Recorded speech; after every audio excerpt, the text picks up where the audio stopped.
사선된 아기의 시신으로 본을 뜬 건축물이 있다면 어떨 것 같으신가요? 안녕하세요. 잡다한 세상 이야기하는 인간 잡상인입니다.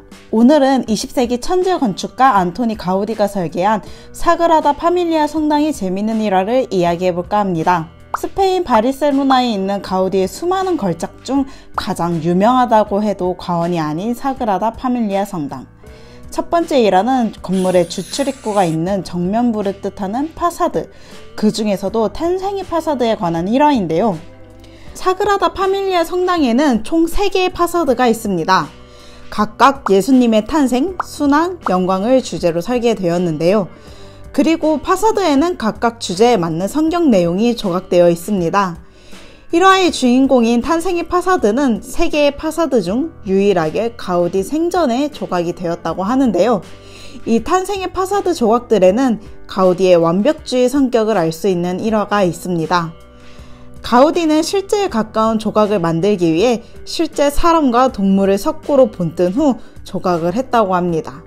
그런데 문제는 탄생의 파사드에 조각된 내용 중 영화 대학살 내용이 포함되어 있었다는 것입니다.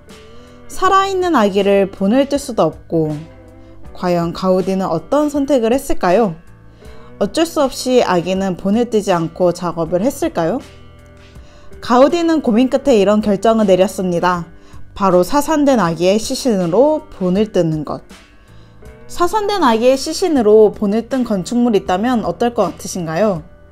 다소 섬뜩한 방법이긴 하지만 어떻게 해서든 사실적 묘사를 하고야 말겠다는 가우디의 완벽주의 성격을 엿볼 수 있는 일화가 아닐까 싶습니다.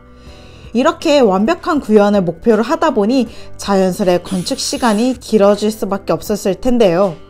오랜 시간 짓고 있는 중인 만큼 최장 기간과 관련된 일화도 있습니다. 그러면 오늘의 두 번째 일화로 넘어가 볼까요?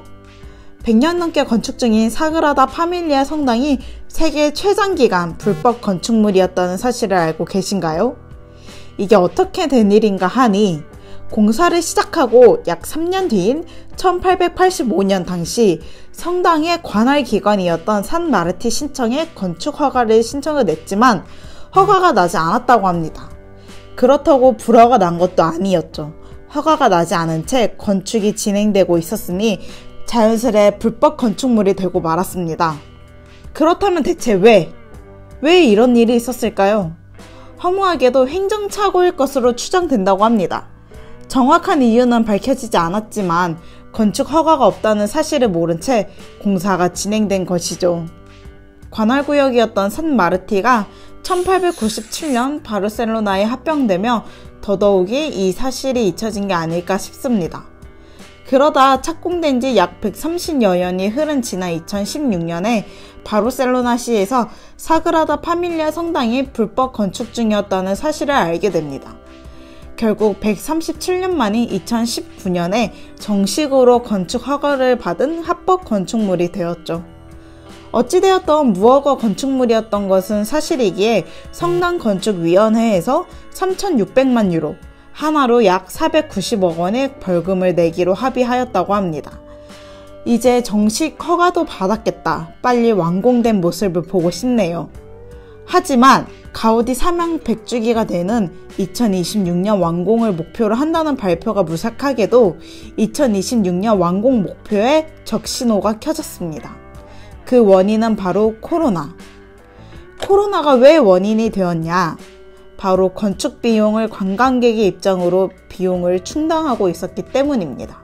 지금이야 규제가 많이 풀려서 다시 관광객이 오고 있지만 한창 사태가 심각하던 시기에는 관광객의 발길이 뚝 끊겨 수입도 뚝 끊기게 되었죠. 과연 당초 목표대로 2026년에 완공할 수 있을지 궁금하네요. 혹시나 완공이 되지 않더라도 공사가 진행되고 있는 건축물이라 갈 때마다 달라진 모습을 하고 있을 테니 어디가 달라졌나 비교해보는 것도 또 하나의 재미가 되지 않을까 싶습니다. 오늘은 스페인의 바르셀로나 대표 건축물인 사그라다 파밀리아 성당에 대해 이야기해 보았는데요. 다음엔 또 다른 잡다한 세상 이야기로 돌아오도록 하겠습니다. 지금까지 잡상인이었습니다.